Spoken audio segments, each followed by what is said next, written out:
My name is Gary Davidson. I've lived at 300 Logan Street almost my entire life. I was born in Park Slope in the Methodist Hospital, but after 10 days or so, this is where I've, other than college and the Navy, spent the majority of my life. I'm happy to do so. We weren't very aware of the changing demographics, and that didn't really happen until the mid-60s on this block. This block kind of stayed together. People weren't really afraid. You know, there really wasn't a lot of racial animosity because people aren't like that. Well, PS 65, the school I went to from kindergarten to 6th grade, there were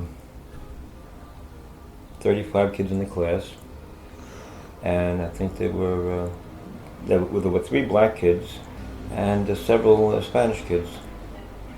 And that demographic pretty much stayed the same until I got to junior high school, and then it was much more diverse and but no racial animosity of any kind.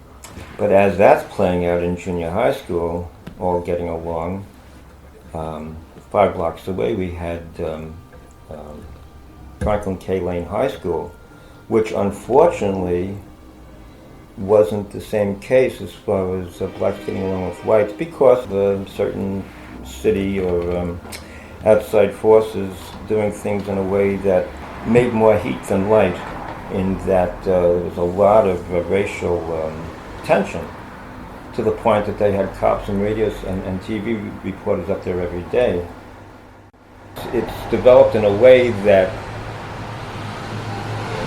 you perceive that you need to be fearful of and protection from people of other colors because they don't want you there, or you don't want them there. You don't really know why, but for some reason there has to be a lot of cops involved, and or shouting parents, and like so many other things in this country, it didn't need to be the way it happened. So maybe that's what made me the liberal that I am today. Realizing that things don't have to be the way they are, and people are basically all the same, and if they just get over their fears and get over their being manipulated by people who feed off those fears, it could be a very nice place to live, even East New York. And we know that for a fact because you look at individual blocks and people get along fine.